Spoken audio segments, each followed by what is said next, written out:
मुफ्ती साहब, पहला सवाल आपका, 16 मिनट हैं, हम दोनों लोगों के सवाल लेंगे। जी जी, बहुत शुक्रिया। आपकी जो अभी बात हुई बहुत अहम थी, मैं इसको चाहूँगा कि आगे डिस्कस करूँ, लेकिन चूँकि अभी ये वो सेगमेंट है क्रॉस एग्जामिनेशन, तो सबसे पहला सवाल आपसे ये है कि जो मैं इतनी देर से कॉन्टिंजेंसी आर्ग्यूमेंट आपको बता रहा था, ये अकल से ही बता रहा था हजरत, आप ये बताएं कि आप इन्फिनिट रिग्रेस ऑफ कॉजेस को पॉसिबल मानते हैं या नेसेसरी बीइंग के एग्जिस्टेंस को सही समझते हैं, चूंकि दो ही ऑप्शन हो सकता है, आप ये बताएं। देखिए, आपको मैं ईमानदारी से बात करूं, एक तो मैं कॉन्टिजेंसी वर्ड ठीक से समझता नहीं, और इस वक्त भी जो आपने अंग्रेजी के अल्फाज इस्तेमाल किए वो ज़रा थोड़े से मुझे डिफ़िकल्ट और कॉम्प्लिकेटेड लगे, तो आप ज़रा सिंपल ज़बान में सवाल कर सकते हैं? बिल्कुल कर सकता हूँ जी। यूनिवर्स की हर चीज कॉन्टिंजेंट होने का मतलब यह है कि वो अपने एग्जिस्टेंस में किसी के ऊपर डिपेंडेंट है। जो भी चीज डिपेंडेंट होगी वो चीज इंडिपेंडेंट नहीं हो सकती, तो उसका कोई ना कोई कॉज होगा। तो अब आप क्या समझते हैं कि ये इन्फिनिट रिग्रेस है, यानी कॉज पर कॉज, कॉज पर कॉज, कॉज पर कॉज, और कभी कोई यानी ये एंडलेसली चलता रहा? क्योंकि अगर ऐसा होगा तो हम तो एग्जिस्टेंस में आते ही नहीं, लॉजिकली ये मुत्तफक अलैह चीज है, मुत्तफक अलैह अग्रीड अपॉन। इस पे हमने एग्री किया था कि मुश्किल शब्द आएगा तो अर्थ बताना पड़ेगा। तो इन्फिनिट रिग्रेस तो पॉसिबल नहीं है, तो कहीं ना कहीं आपको रुकना पड़ेगा ऐसे नेसेसरी बीइंग पर। नहीं, कोई जरूरत नहीं रुकने की। किसने कहा आप रुकना पड़ेगा? आप रुकते हैं खुदा पे, आप नहीं रुकते। आप कहते हैं वो हमेशा से, जब उस वक्त से जब वक्त नहीं था। आप कहाँ रुकते हैं कि अब हुआ था वो? आप नहीं कहते। हम क्यों नहीं मान सकते कि यूनिवर्स जो है और बल्कि मल्टीवर्सेस जो है वो हमेशा से हैं, वो बनती है, बिगड़ती है।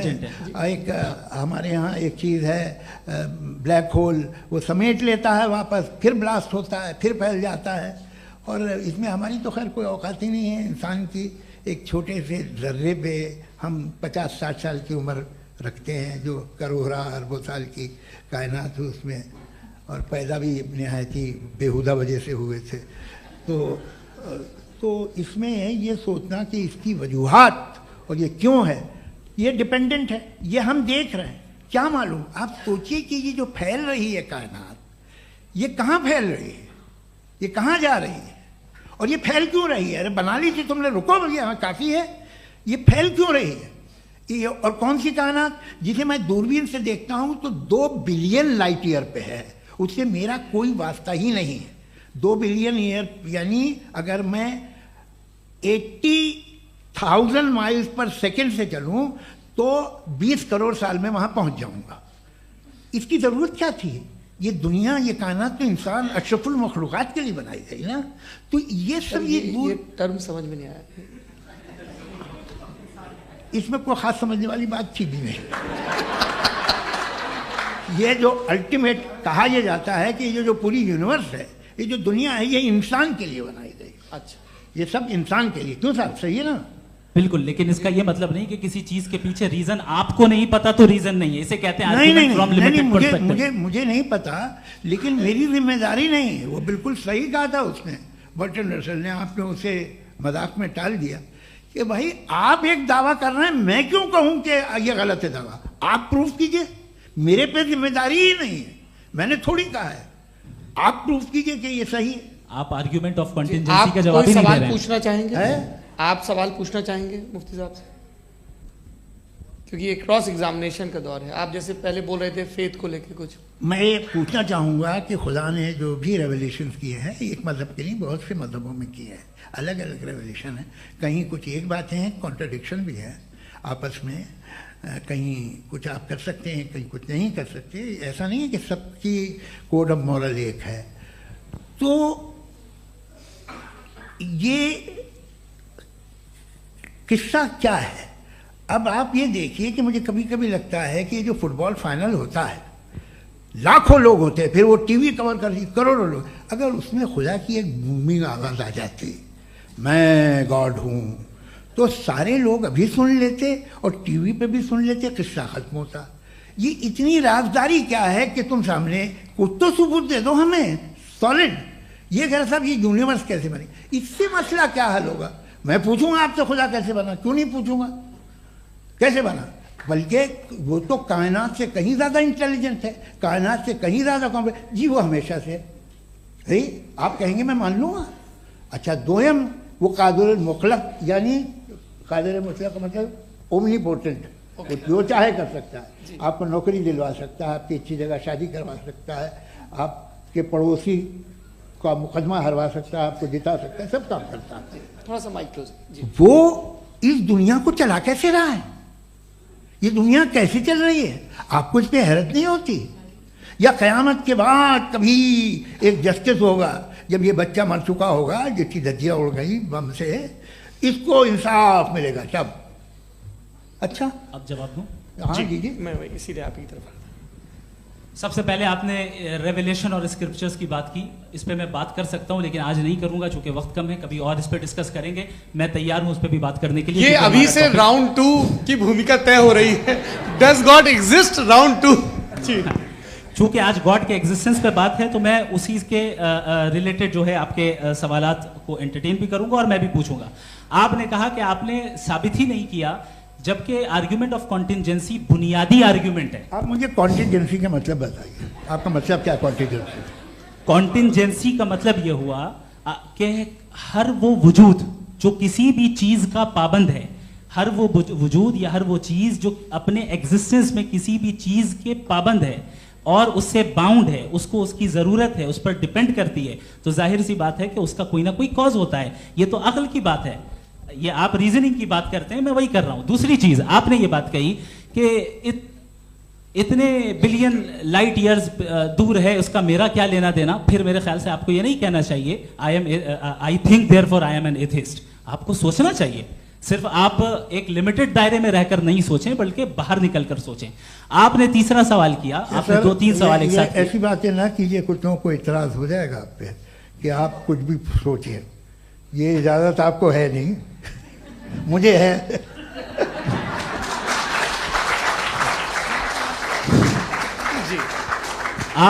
आपने प्रॉब्लम ऑफ इविल के ताल्लुक से सवाल किया और बार बार आप एक लफ्ज रिपीट कर रहे हैं कि ओमनीपोटेंट गॉड है, ऑल पावरफुल गॉड है। यही तो दरअसल समझना है कि गॉड का कॉन्सेप्ट क्या है। प्रॉब्लम ऑफ इविल जो है, प्रॉब्लम ऑफ इविल दर हकीकत 2 असम्पशंस पर कायम है। अगर आप इन 2 असम्पशंस को समझ जाएं तो ये प्रॉब्लम नहीं रहेगी, आर्ग्यूमेंट आपको समझ में आ जाएगी कि ये कोलैप्स कर जाता है। पॉइंट नंबर 1, यानी जो आपका सबसे पहला फॉल्स असम्पशन है कि गॉड मर्सीफुल है, ओमनीपोटेंट है, दुनिया में जुल्म हो रहा है। लेकिन आपको यह समझना चाहिए कि हमारे वर्ल्ड व्यू के मुताबिक गॉड सिर्फ ओमनीपोटेंट और सिर्फ मर्सीफुल नहीं है, बल्कि वो ऑल वाइज भी है और वो ऑल नोइंग भी है। उसके हर काम के पीछे हिकमत और विजडम है। ये कोई जरूरी नहीं है कि वो हिकमत और विजडम आपको समझ में आए या मुझे समझ में आए। अगर आप जो समझ रहे हैं उसके मुताबिक आप फैसला कर रहे हैं, ये लिमिटेड पर्सपेक्टिव से आर्ग्यूमेंट है। और इस चीज को हम अपनी दुनिया में, अपने लाइफ में, डेली लाइफ में इस प्रिंसिपल को एक्सेप्ट करते हैं। हम जब किसी डॉक्टर के पास जाते हैं, डॉक्टर के पास जाकर वो अगर उसने हमें कोई दवाई दी है तो हम ये तो नहीं कहते कि जब तक आपके पास जितना नॉलेज और जितना विजडम नहीं है, आपने क्यों ये दवाई दी है, तब तक हम इस चीज को एक्सेप्ट नहीं करेंगे। नहीं कहते, हम उसकी अथॉरिटी को तस्लीम करते हैं। क्यों? क्योंकि उसकी हम जानते हैं कि वो नॉलेजेबल है, वो विजडम वाला है, हमसे ज्यादा नॉलेज और हमसे ज्यादा विजडम है। बताएं सर। नहीं, डॉक्टर में और खुदा में बड़ा डिफरेंस है। डॉक्टर पढ़ा लिखा होता है एक, तो मैं उसकी बात सुनूंगा। 2M ये नहीं, कुछ जवाब तो ये भी नहीं है सर आप प्लीज, ये आ आप जाइए, अगर चलिए। सब ऑडियंस से बोलने लगेंगे तो हाँ। फिर मतलब नहीं सिविलाइज्ड बहस का। मतलब आप ये कहें कि चूंकि आप डॉक्टर पे बिलीव करते हैं इसलिए खुदा पे बिलीव किए, क्या ये मिसाल आपको समझाने के लिए। आर्ग्यूमेंट है, इस पे आपको एतराज नहीं है। तो सिंपल बात ये है कि मैं अगर ये यकीन कर लूँ कि एक ओमनीपोटेंट, उसकी मसलहत है, ये जो बच्चे मर रहे हैं ये मसलहत है उसकी, मुझे नहीं चाहिए इसकी मसलहत। उसकी मसलहत नहीं, यही मसलहत तो क्या समझना है। मतलब एक्सपीडियंसी। अच्छा, इस आपने अभी मेरी बात पूरी सुनी नहीं। मैंने कहा आपका पूरा आर्ग्यूमेंट 2 फॉल्स असम्पशंस पर है। एक फॉल्स असम्पशन मैंने बता दिया, दूसरा फॉल्स असम्पशन ये है कि इस दुनिया में इविल के होने का कोई गुड रीजन नहीं है, जबकि हमारे पास बाज रीजंस मौजूद हैं, हमारे पास बाज वजूहात मौजूद हैं। अगर इस दुनिया में इविल ना हो तो आप गुड को डिफाइन कैसे करेंगे? अगर जुल्म ना हो आप इंसाफ को समझेंगे कैसे? अगर तारीकी ना हो तो आप लाइट को समझेंगे कैसे? बहुत अच्छे। अभी और सुन लें, अभी और बाकी है। ये तो बात बहुत पसंद आई साहब मुझे, कि जब तक रेप ना हो तब तक औरतों की इज्जत का ख्याल आपने मेरा जवाब पूरा सुना ही नहीं। जब तक के बच्चों का कत्ल ना किया जाए तब तक आपको बच्चों की मासूमियत की इज्जत है। आपने पूरा जवाब सुना ही क्या बात है, क्या आपने नुक्ता निकाला हुआ? आपने पूरा जवाब सुना ही नहीं। आप सुन लें, मेरी बात सुन लें। ये मैंने आपको एक चीज बताई। दूसरी चीज, इस दुनिया में हम आए हैं टेस्ट के लिए, हमारा टेस्ट हो रहा है और हर इंसान का अलग अलग अंदाज में टेस्ट होता है। और इस दुनिया में अगर ईविल मौजूद है तो वो ईविल जरिया है हमारे अंदर ह्यूमन नोबल क्वालिटीज को डेवलप करने का और अलग अलग फील्ड में प्रोग्रेस करने का। और अगर हमारे अंदर और इस दुनिया में इविल नहीं होता तो बताइए टेस्ट का मतलब क्या होता? अगर मैं अपने स्टूडेंट को एमसीक्यूज दूं और उसमें सिर्फ राइट आंसर लिख कर दे दूं और कहूं तुम्हारा टेस्ट हो गया, ये मीनिंगलेस है। इस दुनिया में अगर हम टेस्ट के लिए आए हैं तो जाहिर है गुड एंड इविल दोनों मौजूद है। तो अगर गुड एंड इविल दोनों मौजूद है तो ये इविल भी खुदा का बनाया हुआ है? जी हाँ, खुदा का बनाया हुआ है। लेकिन अच्छा, चलो अच्छी बात। जी बिल्कुल, तो बिल्कुल खुदा ने बनाया। अभी तो ये है कि जो मेजॉरिटी है दुनिया में वो इविल है, तो ये खुदा एक्चुअली इविल के साइड पे लग रहा है मुझे। बिल्कुल भी नहीं, मैं बताता हूं। मेजॉरिटी में तो वो है।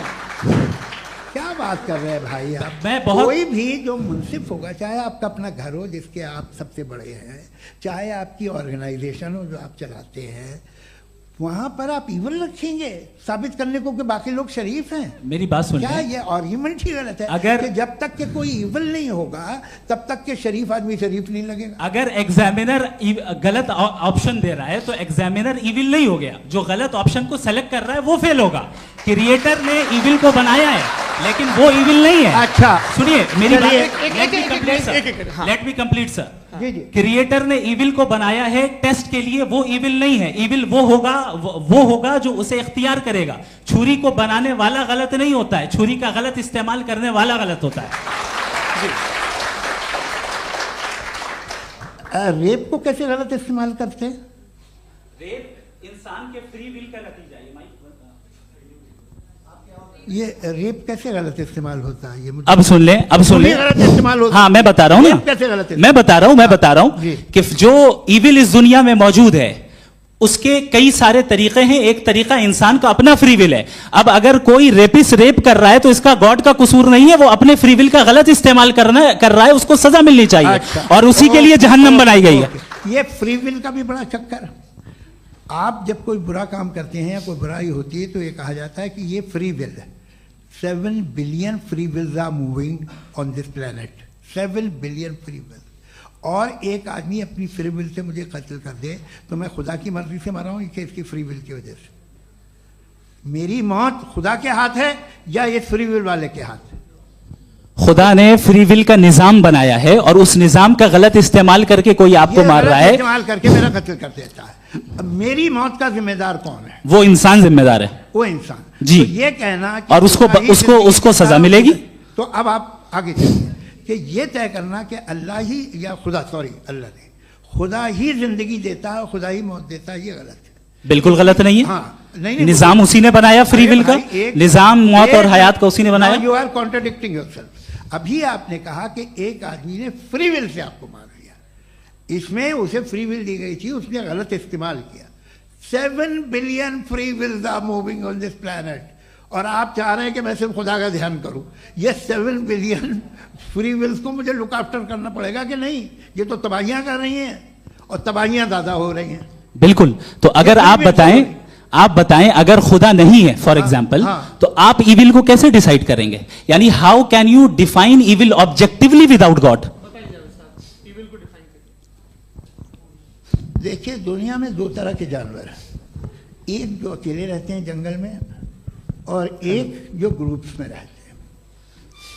ग्रुप में जो भी रहेगा, चाहे वो आपका फाउंडेशन हो, चाहे कोई क्लब हो, चाहे कोई पॉलिटिकल पार्टी हो, चाहे कोई यूनिट हो, उसमें आपको इंटरैक्ट करने के रूल बनाने पड़ेंगे। यानी लोग तय करेंगे। लोग तय करेंगे। अगर लोगों ने यह तय किया कि किसी का रेप करना सही है, आप जस्टिफाई करेंगे? नहीं, आपका फाउंडेशन तो ये हो गया ना कि लोग ही विल डिसाइड करेंगे। नहीं, अरे दुनिया में ऐसे ग्रुप्स हैं जो रेप को जायज़ मानते हैं सर्टन हालात में। मैं डिटेल में नहीं जानूंगा, आप भी जानते हैं। ये जो आईसिस वाले थे जिन्होंने क्या किया था, तो उन्होंने क्या किया उसका खुदा से कोई ताल्लुक नहीं है सर। मैंने सिंपल सवाल किया कि इविल को आप डिफाइन करते कैसे हैं? आइए वापस आइए जी। आप साथ में तभी रह सकते हैं जब कुछ आप ऐसे उसूल डेवलप करें जिसमें हर एक का बेसिक तहफ़्फ़ुज़, हर एक का बेसिक राइट हो और हर एक को कोई आराम मिले। यही तरीक़ा है किसी भी ऑर्गेनाइजेशन जिसमें एक से ज़्यादा लोग हैं और वो ऐसे चलती है ज़िंदगी। उसमें अगर आप गड़बड़ करेंगे तो तबाही होगी, नुकसान होगा, बर्बादियाँ आएंगी। और अगर उसमें आप घर ले लीजिए ना, एक हस्बैंड है, एक वाइफ है, बच्चे हैं, वालदा भी हैं, 2 बहनें भी हैं, एक भाई भी है। अब इसमें कोई निज़ाम आपको चाहिए साथ में रहने का, और एक दूसरे पे भरोसा रहे, एक दूसरे के बहीख्वाह हों, एक दूसरे की मदद करें, ऐसी जिंदगी। सर आपकी बात आ गई, आप ये कह रहे हैं कि लोग डिसाइड करेंगे क्या सही है क्या गलत है, यही है? मेजॉरिटी डिसाइड करेगी क्या सही है क्या गलत है? अरे भाई बिल्कुल। मेजॉरिटी अगर ये कहे कि नाजी जर्मनी के साथ जिस तरह मेजॉरिटी थी कि जेनोसाइड करना सही है, आप जस्टिफाई करेंगे? उस वक्त आपका ये सवाल सिर्फ उसके बाद क्लोजिंग। हाँ, उस वक्त प्लेनेट पे जो लोग थे उनमें कितने लोग हिटलर को सही समझते? अच्छा, प्लेनेट की मेजॉरिटी तय करेगी सोसाइटी की नहीं, प्लेनेट की मेजॉरिटी गॉड के एग्जिस्टेंस को सही मानती है, आप क्यों नहीं मानते? ये हेलो ये क्रॉस क्वेश्चन का राउंड यहाँ पर समाप्त होता है। और ये बड़ा अच्छा है कि इस तरह से फ्रेगमेंट कर दिया गया है ताकि जो मरकरी ऊपर जा रहा है नीचे जवाब दे दूं जी। प्लेनेट की ज़्यादातर मेजॉरिटी कुछ दूसरे मजहबों के खुदा को मानती है। आप उन्हें क्यों नहीं, आप तो मेजॉरिटी की बात कर रहे हैं। अच्छा, ये क्लोजिंग आप ये कह रहे हैं इविल और गुड को डिसाइड मेजॉरिटी करेगी, मेजॉरिटी जो कर दे वो सही हो जाएगा। क्लोजिंग इसको जैसा आप ही लोगों ने तय किया है उसी फॉर्मेट को फॉलो कर लेते हैं। हाँ भाई, मैंने तो भले लोगों पे एतबार किया और तब मॉडरेशन तय किया जी। आपके पास 5 मिनट का वक्त है, क्लोजिंग आर्ग्यूमेंट है, उसके बाद हम ऑडियंस से क्वेश्चन आंसर लेंगे जावेद साहब की क्लोजिंग आर्ग्यूमेंट के बाद। ओके, बहुत शुक्रिया जी। हमारा जो टॉपिक है डज गॉड एग्जिस्ट, मैं इस पे इतने एकेडमिक तैयारी करके आया था, मुझे था कि मैंने सोचा था कि कई सारे मैं आर्ग्यूमेंट्स दूंगा, लेकिन वक्त की भी किल्लत और जावेद साहब बार बार इधर उधर चले जा रहे थे तो उसको भी थोड़ा एंटरटेन करना पड़ गया। डज गॉड एग्जिस्ट पे मैं एक ही आर्ग्यूमेंट दे पाया, आर्ग्यूमेंट्स बहुत हैं और डेफिनेटिव आर्ग्यूमेंट्स हैं, और मेरे आर्ग्यूमेंट को किसी एक राउंड में भी इन्होंने एंटरटेन नहीं किया और रेफ्यूट नहीं किया, एक राउंड में भी नहीं, एक राउंड में भी नहीं, और ना ही अभी आपका क्लोजिंग आर्ग्यूमेंट आएगा, नहीं वो बता देना। Argument of contingency sir. अरे मैं आपसे कई बार कह चुका हूं कंटीजेंसी का मतलब अब मैं कैसे समझाऊं आपको आपस में? हाँ, आप और कितने आसानी से समझाऊं मैं, मुझे तो नहीं समझ में आ रहा है। आप अपनी आर्ग्यूमेंट ऑफ कंटीजेंसी उर्दू में बोल सकते हैं। हाँ, आप अपनी बात पूरी कर लें जी, आखिरी 4 मिनट। दूसरी चीज, just a minute please ma'am, can I talk? दूसरी चीज ये है कि आपने एक तो इसका जवाब नहीं दिया, दूसरा आपने गॉड के ना होने पर कोई डेफिनेटिव आर्ग्यूमेंट नहीं दिया, सिर्फ मजहब पे बात कर रहे हैं आप। मजहब तो आज हमारा टॉपिक ही नहीं था, आज तो हमारा टॉपिक हो, आप मजहब से ले लेकर आईएस तक चले गए। भाई हमारा क्या ताल्लुक है उससे? We condemn them. और उसका गॉड से क्या ताल्लुक है? अगर कोई गलत काम कर रहा है, किसी ने किसी को कत्ल किया, किसी ने किसी का रेप किया, उसको सजा मिलनी चाहिए। और आपके पास कोई भी rational strong foundation of morality नहीं है। आपने कहा कि मेजॉरिटी तय करेगी सोसाइटी की, वो सही होगा। मैंने कहा हिटलर को फिर आप सही कहेंगे, नहीं, प्लैनेट की सोसाइटी की मेजॉरिटी तय करेगी। तो प्लैनेट की मेजॉरिटी गॉड के एग्जिस्टेंस को मानती है, आप कह रहे हैं ये रिलीजियस है। तो यानी आपके पास कोई स्ट्रॉन्ग फाउंडेशन नहीं है ऑब्जेक्टिव मोरालिटी का। ऑब्जेक्टिव मोरालिटी का अगर कोई फाउंडेशन है तो वो सिर्फ गॉड है, गॉड है, गॉड है। थैंक यू जी। ये मुफ्ती शमाइल नदवी साहब का क्लोजिंग आर्ग्यूमेंट था। अब हमारे पास जी जी ये बड़ा अच्छा है कि दोनों लोगों को मॉडरेटर से शिकायत भी और बोल रहे भाई हमारी शाबाशी भी तो करते चलो। अब मेरी बात जी, आपके पास जावेद अख्तर साहब 5 मिनट का वक्त है, ये आपका क्लोजिंग आर्ग्यूमेंट है, टाइम रीसेट कर दें जी। देखिए, बहुत सारी बातें हैं। गॉड का डेफिनेशन दुनिया के किसी भी रिलीजन में है कि वो ओमनीपोटेंट है, ओमनीप्रेजेंट है, he is just, he is kind, he loves you and so on. मैं जब दुनिया देखता हूँ तो मुझे कोई ऐसा सुप्रीम पावर यहाँ दिखाई नहीं देती है जो इंसान की बहबूदी के लिए कुछ कर रही हो, कमज़ोर को बचा रही हो, मदद कर रही हो, जालिम को पीछे हटा रही हो। मैं नहीं देखा, तारीख़ में नहीं। एक तो अगर है और ये देख रहा है तमाशा, तो उसका होना न होना बराबर है। दोयम ये कि ये जो है, जब आप ये कहते हैं कि कायनात जिसकी कंटीजेंसी है, मैं देखिए वो लफ्ज़ इस्तेमाल किया मैं, तो ये कैसे हो सकती है भाई? और फौरन आप सरेंडर कर देते हैं कि जाहिर है कि इसका बनाने वाला तो इससे 10,000 गुना ज़्यादा कॉम्प्लिकेटेड होगा, उस पर आपके होने पे कोई इतराज़ नहीं है। उसे वो टाइमलेस है, वो पहले से था, टाइम तो बहुत बाद में आया, ये सब आप मानने को तैयार है, जिसका आपके पास कोई सबूत नहीं, आपके पास कोई रीज़न नहीं है। आपकी तारीख क्या है मजहबों की? बिलीफ की, जो खुदाओं का बिलीफ है, ये कॉन्स्टेंटली गलत साबित होता रहा है। मतलब आप कहें कि अरिस्टोटल के ज़माने में तो सब जाहिल थे, वो भी इतने ही यकीन से खुदा पे यकीन रखते थे, जो अब नहीं रहा, ये भी नहीं रहेगा, आप लिख लीजिए। और इसके आसार आपको दुनिया में दिखाई देना शुरू हो चुके हैं। ये बहस क्या आज से 100 साल पहले इस तरह हो सकती थी? यहाँ तक तो आपको हम ले आए हैं। तो सर अरे इनको मदद की ज़रूरत नहीं भाई, ये सेल्फ सफिशिएंट आदमी है, आप क्यों इनकी मदद कर रहे हैं? Sir please. तो ये जो है तमाम बातें अपनी जगह हैं, ये एक पैकेज है। आप अकेले, कोई आदमी ऐसा नहीं जो सिर्फ गॉड को मानता हो, उसके साथ बहुत पैराफर्नेलिया आता है, अलग अलग पैराफर्नेलिया आते हैं। They have always created chaos in the society. मैं तो आपको सीधा ऑफर देता हूँ कि दुनिया में 10 इम्पॉर्टेंट बिलीव्स हैं। आप एक मानते हैं, 9 नहीं मानते, 9 में आप एथीस्ट हैं, 9 को आप बिल्कुल रीजनेबली मेरी तरह देखते हैं।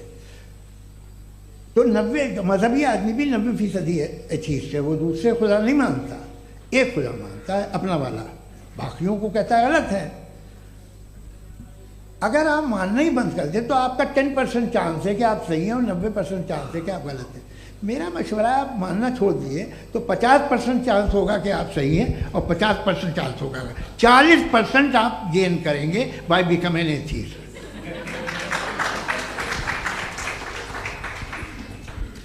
ये एक फरसूदा ख्याल है, ये ख़त्म हो रहा है। हो सकता है मेरी ज़िंदगी में ना हो, लेकिन ये हो जाएगा।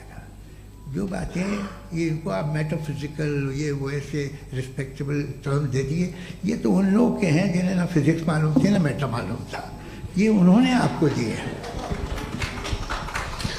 जी बहुत शुक्रिया आप दोनों लोगों का। और अब इस बातचीत का आखिरी राउंड शुरू होगा, डज गॉड एग्जिस्ट की ये बहस मुफ्ती शमाइल नदवी और जावेद अख्तर साहब के बीच। आप लोग अपने अपने हाथ ऊपर करेंगे, मैं यहाँ से तय करूँगा। और माइक हमारे पास है क्या? एक ही माइक है ऑडियंस के लिए? 2 माइक है, एक इस तरफ एक इस तरफ, ठीक है। तो जी सबसे पहले हमारी सहयोगी हैं मारिया शकील जी, पूछिए सवाल। थोड़ा सा रुकेंगे ताकि कैमरे का फ्रेम आप पर आ जाए, आपकी तो प्रैक्टिस है टीवी की। जी नदवी साहब, मैं खुदा को मानती हूँ, पहले मैं इसी प्रमाइस से शुरू कर रही हूँ और ये बता रही हूँ आपको, मैं मानती हूँ।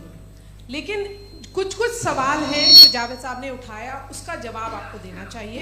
पहला सवाल ये कि गज़ा में सालों से छोटे बच्चे मर रहे हैं, वो उनको, अगर खुदा मर्सीफुल है, हम मानते हैं कि अल्लाह ताला में बहुत ताकत है, तो वो बच्चे क्यों मर रहे हैं? दूसरी बात ये कि अगर कंटिजेंसी की जो आप बात करते हैं, पूरे मुस्लिम ममालिक मिल करके भी उन गज़ा के बच्चों को क्यों नहीं बचा पा रहे हैं? क्योंकि अगर वो चाहते, क्योंकि अल्लाह ताला उन पर हुकूमत करते हैं, सब पर हुकूमत करते हैं, तो वो उनको क्यों नहीं बचा? जी थैंक यू वेरी मच।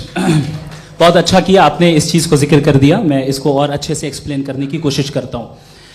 देखें, जहाँ तक आपने कहा कि गज़ा के बच्चों को मारा जा रहा है, देखें 2 वर्ल्ड व्यू है, एक एथीस्टिक वर्ल्ड व्यू, एक थीस्टिक वर्ल्ड व्यू है। बच्चे मर रहे हैं दोनों वर्ल्ड व्यू में, लेकिन हमारा वर्ल्ड व्यू कह रहा है कि रिकॉम्पेंस है, ये कह रहे हैं कि उनका मरना बेकार जाने वाला है, कोई उसका रिकॉम्पेंस नहीं है, चूंकि इनके यहाँ आखिरत और अल्लाह का कोई तसव्वुर या गॉड का कोई तसव्वुर नहीं है। आपने ये सवाल किया कि गॉड मर्सीफुल है, क्यों नहीं रोकता? ये मैंने बताया कि ये मिसकंसेप्शन है लोगों के दरमियान कि गॉड को सिर्फ मर्सीफुल और ओमनीपोटेंट समझते हैं। गॉड के सिर्फ यही 2 एट्रीब्यूट्स नहीं हैं, गॉड के कई सारे एट्रीब्यूट्स हैं, उनमें से अल हकीम भी है, उनमें से ऑल वाइज भी है, ऑल नोइंग भी है। लिहाजा अगर इस दुनिया में किसी को तकलीफ आ रही है और गॉड उसको नहीं रोक रहा है, वो इसलिए नहीं रोक रहा है चूंकि इंसानों को फ्री विल दिया गया है। ठीक इसी सुनिए ठीक इसी तरीके से अगर एक डॉक्टर किसी छोटे बच्चे को इंजेक्शन लगा रहा है, उसे तकलीफ पहुंच रही है, उसके लिमिटेड पर्सपेक्टिव के एतबार से यह गलत हो रहा है और डॉक्टर बुरा है। लेकिन जब आप ब्रॉडर पिक्चर को देखेंगी, आपके और हमारे पास सिर्फ एक पिक्सल है, हमें इतना नजर आ रहा है कि गजा में कत्ल हो रहा है, लेकिन इसके पीछे कितना रिकॉम्पेंस उनको मिलने वाला है, पूरा पिक्चर गॉड के पास है। तो एक पिक्सल से आप पूरे पिक्चर को कभी भी जज नहीं कर सकती। आप इसमें कुछ जोड़ना चाहेंगे? आपको कुछ बोलना है इसमें? भैया आपने बहुत अच्छा जस्टिफिकेशन दिया। या आप वो जो वहाँ के प्राइम मिनिस्टर इजराइल के उन्हें भेजिए, वो बहुत खुश होंगे। आप जस्टिफिकेशन दे देना कि अगर गॉड नहीं है तो बच्चे क्यों मर रहे हैं, आप बताएं। वो ये सवाल पूछ रहे हैं कि अगर आप ईश्वर का अस्तित्व नहीं मानते हैं तो उन बच्चों की मौत को आप कैसे इंटरप्रेट करते हैं? भाई ये दुनिया जो है, जो ताकतवर लोग होते हैं वो एक नाइंसाफी करते हैं। तो ये अच्छा काम है आपके नजदीक, तो नेचर नाइंसाफी पे मबनी है। अरे मेरे भाई, आप नेचर की कहाँ बात कर रहे हैं, तो इंसान की बात जी, कर तो फिर जब मैं इंसान की बात कर रहा था, आप नेचर की बात करने लग क्रॉस गए। एग्जामिनेशन नहीं। हाँ, अब आप मुझे बोलने नहीं देंगे तो अलग बात है, आप बोलिए, मुझे कोई जल्दी नहीं। जी नहीं, ये क्रॉस एग्जामिनेशन है। मुझे बोल तो लेने दीजिए। जी बोलिए। क्या बात ये है कि ह्यूमन सोसाइटी तभी साथ में रह सकती है जब वो मोहब्बत से, एकता से, एक दूसरे के एहतराम करके रहे। इसके अलावा पॉसिबल नहीं, अकेले तो इंसान रह नहीं सकता। वहाँ पर कुछ लोग हैं जो फाउल करते हैं। वो फाउल हम हमेशा से तारीख में होता आया है। आज ये हो रहा है, जो हो रहा है बहुत बुरा हो रहा है, बहुत जालिमाना है, बहुत जाबराना है। उसको आप कहें कि ये बच्चों को कॉम्पनसेशन मिल जाएगा या इसकी इंजेक्शन है, इंजेक्शन तो हेल्थ के लिए दिया जाता है। आप ये कह रहे हैं कि ये बच्चों की जो धज्जियां उड़ रही हैं ये इंजेक्शन है, ये टेस्ट है, ये टेस्ट है और उस टेस्ट में उनको ऐसा रिकॉम्पेंस मिलेगा जो आपके तस्वुर के बाहर है। ये आप 3 बरस के बच्चे को बारूद से उड़ा के टेस्ट ले रहे हैं। वाह, वो नहीं ले रहा है, खुदा नहीं उड़ा रहा है, इजराइल उड़ा रहा है। जी, ये तो उसको कंडेम करें। अगला सवाल लेते हैं प्रोफेसर पुरुषोत्तम अग्रवाल। मुफ्ती साहब, एक निवेदन आपसे है कि कम से कम थोड़ा सा माइक क्लोज एक रिलीजियस और फिलॉसफिकल कर मैं प्लीज। एक रिलीजियस और फिलोसॉफिकल ट्रेडिशन है जो ब्रह्मांड को यानी यूनिवर्स को ही अंतिम मानती है। सर्वम खलु इदम ब्रह्मम, this is Chandogya Upanishad and it completely rules out the existence और नेसेसिटी, आपके शब्दों में necessity of a creator. The creation itself is the creator. तो एक मिनट प्लीज। दूसरा जो सवाल आपने अभी जो आप बार बार कह रहे हैं कि भगवान विद्वान भी है, वाइज, सब जानने वाला, तो अगर विजडम में दुनिया भर के पापों और अत्याचारों को बर्दाश्त करना शामिल है तो फिर इसका मतलब ये हुआ कि अगर मैं फ्री विल से उसको अपोज करता हूं तो ईश्वर की विजडम और मेरी फ्री विल में कॉन्ट्राडिक्शन है। Because when I am opposing whatever is happening in Gaza, then I am opposing the God's will और गॉड्स विजडम। जवाब लेते हैं क्योंकि तो गॉड की विजडम में, एक मिनट सर प्लीज सर, ये एक जुमला, गॉड की विजडम है कि गाजा में जो कुछ हो रहा है वो हो रहा है, मैं उसका अपोज कर रहा हूं तो मैं गॉड की विजडम के खिलाफ जा रहा हूं। एक सवाल। दूसरा ये नहीं, आपने 2 ऑलरेडी। सर आप और सवाल कर लें, लेकिन मुझे 2 जवाब दे। पहले आपने ये कहा, सुनिए मेरी बात सुनिए। इजराइल के गॉड के मुताबिक तुम्हारा ठीक हो रहा है ना? नहीं हो रहा है, ठीक नहीं हो रहा है। मैं बता रहा हूँ क्या हो रहा है, आप तशरीफ रखिए, मैं बता रहा हूँ क्या हो रहा है। Late me complete please. एक सेकंड गाइस, एक सेकंड। ये देखिए, ऐसा है कि ये सब बड़ा आपस में विचार विमर्श के बाद ये तय हुआ था कि कुछ नियम बना लिए जाएं ताकि एक टाइम बाउंड बातचीत चले। और भाई साहब, आप बड़ा जरूरी काम कर रहे हैं लेकिन कैमरे के फ्रेम में आके उस काम को गड़बड़ कर दे रहे हैं। ठीक है गुरु, अब मेरे को कहीं का गुस्सा कहीं निकालना था, सॉरी।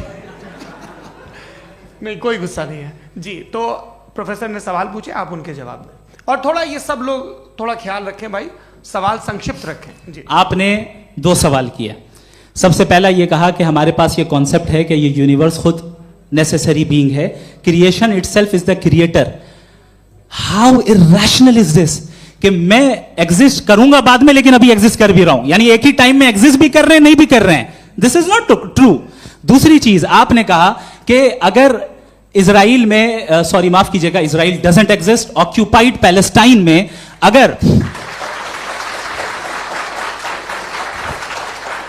अगर ऑक्यूपाइड पैलेस्टाइन में बच्चों को मारा जा रहा है फ्री विल की वजह से और गॉड नहीं रोक रहा, ये कॉन्ट्रडिक्शन है। ये बताइए कि एक एग्जाम में एक बच्चा गलत आंसर लिख रहा है, सुनिए, एग्जामिनर चाहे तो रोक सकता है, क्यों नहीं रोक रहा है? ये कॉन्ट्रडिक्शन है, ये कॉन्ट्रडिक्शन नहीं है। माइक नहीं सर, ये आपस में जी, ये क्या आपका सवाल? माइक दीजिए। फ्री विल दिया गया है टेस्ट के लिए, अकाउंटेबिलिटी के लिए। अगर फ्री विल नहीं होता तो आप कहते हैं हमें रोबोट बना दिया गया। नॉट मिसरिप्रेजेंट माय पोजीशन, आपकी जो भी